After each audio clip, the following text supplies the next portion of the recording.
Let's talk about savings. And when we talk about savings, we also talk about spending less. And the first tip is what has been famously called the richest man of Babylon gambit, kind of. It's that you take automatic transfer of 10% of whatever income you have. If you have like $100 per month, if you have $1,000 per month, or 10,000, whatever you earn per month, you take 10%, automatically transfer it into a savings or investment account. Get rid of the money on the same day as you get the salary or the same day as you paid. So you get the money invested directly, and that way you don't even think about having that money, and you will find a way to just survive on the rest of your money. This way guarantees your savings, and it guarantees that you have a spending or investment account, sorry, not spending. But when we're talking about spending anyway, when you are in a shop and you feel like, impulse buying is kind of your thing, or impulse shopping, one tip that could be quite good for you is take a photo of the item. Let's say it's a shirt at H&M or wherever you are in shopping, and take a photo of it. And then if you still want to buy it a week later, go and buy it, because that have given you a lot of time to think about, do I really need it, I don't, and so on.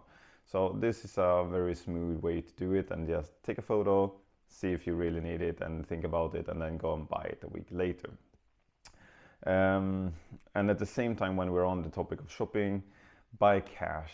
Don't ever buy clothes or food or anything on credit. Like, credit is one of the worst things ever. I know in the United States, they if you have a credit card, you can build up their credit score and stuff like that. Absolutely, yes, but do not buy stuff on credit, because it will cost you more long term, and it's a really bad investment for you. It's one of the worst things. Always buy cash. If you don't have the money to buy it, simply don't buy it. Two differences here is maybe a car, if you get a car loan or car mortgage, and the other one is a house with a house mortgage.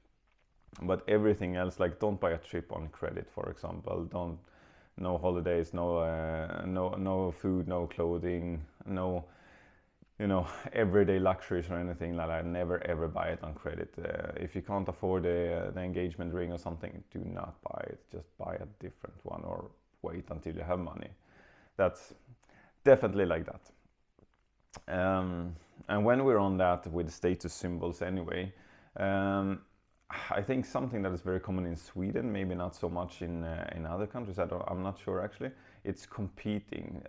If you start competing with your neighbors, like, they have a new TV, I need to have a new TV, and new car, and so on, just stop competing. First of all, you spend maybe energy on looking at what others have, but most people don't have this energy of like competing and comparing themselves with others. And it's completely futile. Like, just get rid of that need.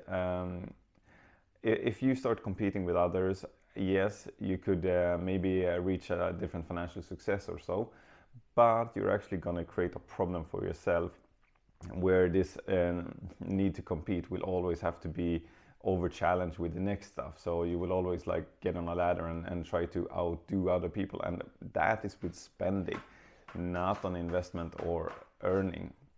So this is what you need to think about. If you have someone that you look up to, for example, let's say you know a rich person, or a sport athletic person or something, and you look up to them and try to become like them, absolutely, that's where this habit of competing is good. Obviously, you should only compete with yourself and not others, and more on that on another point. But when it comes to spending and having stuff, that's a really bad type of competing, so don't do that.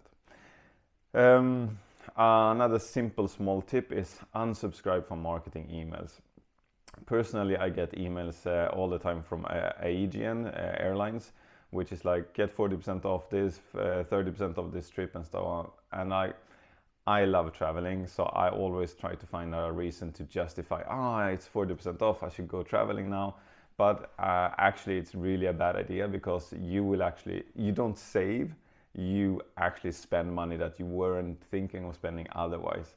So instead of saving that 40%, you're actually spending the rest of the 60% that you wouldn't have spent otherwise if you hadn't thought about it. So I think unsubscribe from all marketing emails, because you will probably buy a lot of clothes and stuff like that you wouldn't otherwise buy. Which brings us to something else, entertainment. Instead of buying a PlayStation 5 or whatever it is or board games, for example, borrow them from your friends, borrow them from somewhere else. Go to coffee shops or these places where you can play board games with your friends and stuff like that. Go there instead of putting the money down and buying them, because you will probably get bored of them after a while, and if you can borrow them from someone else, it's a better cost.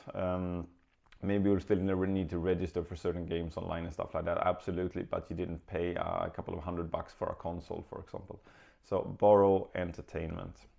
And I think that concludes it for today. There's a lot of small tips, and I hope that you will take some of them into consideration. And if you have more tips, put them in a comment, and I will put them in part number 3.